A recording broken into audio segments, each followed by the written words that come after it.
সুপ্রিয় শিক্ষার্থীরা, মুক্তিযুদ্ধের 11টি সেক্টর ও এদের কমান্ডারগণ এই টপিকটি থেকে বিভিন্ন ধরনের প্রশ্ন বিভিন্ন প্রতিযোগিতামূলক পরীক্ষায় এসেছে। খুবই একটি গুরুত্বপূর্ণ টপিক। আজকে আমরা এই প্রশ্নগুলোর সমাধান করব, তবে মুখস্থ করে নয়, চমৎকার কৌশলের মাধ্যমে। প্রথমে আমরা যে প্রশ্নটির সমাধান করব, এই প্রশ্নটি এসেছে একটি চাকরি পরীক্ষায়। প্রশ্নটি হলো, মুক্তিযুদ্ধের সময় 2 নং সেক্টর কমান্ডার কে ছিলেন? অর্থাৎ মুক্তিযুদ্ধের সময় 2 নং সেক্টর কমান্ডার কে ছিলেন? তবে এটা আমরা মুখস্থ করে নয়, আমরা দেখুন আমরা কিভাবে চমৎকার টেকনিক দিয়ে বের করব। 2 নং সেক্টর কমান্ডার কে ছিলেন? আপনি 2 নং লিখলেন, লিখে লিখবেন 2 নং মহাবিপদ। মহাবিপদ এই টেকনিকটাই বলে দিবে যে 2 নং সেক্টরে কে কমান্ডার সেক্টর ছিলেন। চমৎকার একটা কৌশল। এবার দেখুন মহাবিপদ, ম দিয়ে মনে রাখবেন মোশাররফ, মোশাররফ, আর হা দিয়ে মনে রাখবেন হায়দার, হায়দার। তাহলে আপনাকে কিন্তু আর মুখস্থ করতে হইল না যে 2 নং সেক্টরে সেক্টর কমান্ডার কে ছিলেন। তাহলে 2 নং মহাবিপদ, মহা মতে মোশাররফ এবং হাতে হায়দার। এখন অপশনে দেখেন যে এই দুইটা নাম আছে কিনা। আমরা দেখি অপশন কতে আমরা মোশাররফের নাম পেয়ে গেলাম। তার মানে বুঝতে আর কোনো সমস্যা হলো না যে 2 নং সেক্টর কমান্ডার ছিলেন মেজর খালেদ মোশাররফ। তাহলে আমরা 1 নং প্রশ্নের সমাধান মুখস্থ করে নয়, এটা চমৎকার কৌশলের মাধ্যমে শিখলাম। 2 নং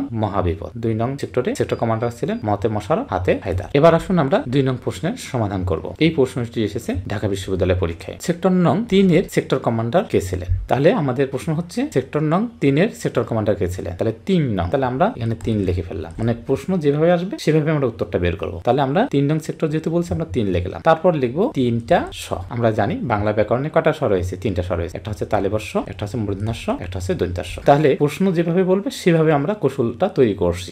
এমন কৌশল যেন আপনি দেখেই বুঝতে পারেন যে এর উত্তর কি হবে। 3 নং সেক্টর, তার মানে 3 লিখলাম, তারপর 3টা স। এই 3টা স এর মধ্যে আমরা ন দিয়ে আমরা বের করব নুরুজ্জামান, নুরুজ্জামান, আর স দিয়ে মনে রাখবো শফিউল্লাহ, শফিউল্লাহ। তাহলে দেখুন কত চমৎকার কৌশল। সেক্টর নং 3 দিয়ে আমরা 3 লিখলাম, আর 3টা স। আমরা জানি বাংলা ব্যাকরণে 3টা স রয়েছে। তার মানে 3 নং সেক্টরে সেক্টর কমান্ডার ছিলেন নতে নুরুজ্জামান, আর সতে হচ্ছে শফিউল্লাহ। এখন দেখি এই নামগুলো আছে কিনা। আমরা দেখতে পাচ্ছি ঘতে জলিল আছে, তার মানে হবে না।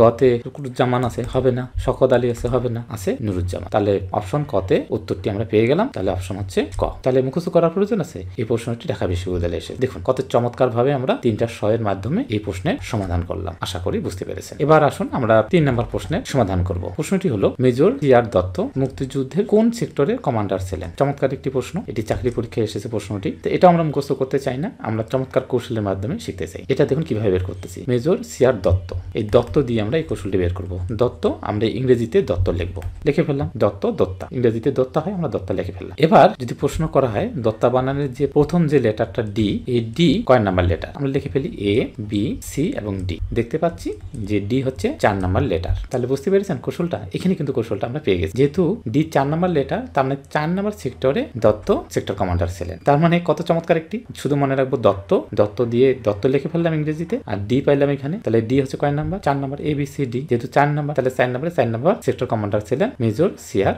দত্ত। তাহলে অপশনে এখন দেখি আমাদের 4 আছে কিনা। আমরা দেখতে পাচ্ছি অপশন খতে 4 রয়েছে। তাহলে এটাই উত্তর। তাহলে এইভাবে বুঝে বুঝে পড়লে আমাদের পড়া কিন্তু মনে থাকবে বেশি। আর এই চমৎকার কৌশলগুলো আমরা পেয়েছি আমাদের সার্চ বইটি থেকে, একটি অসাধারণ বই, ছবি, ছন্দ, কোড এবং কৌশলের মাধ্যমে সাজানো। আজকে এই পর্যন্তই। সবাইকে অসংখ্য ধন্যবাদ।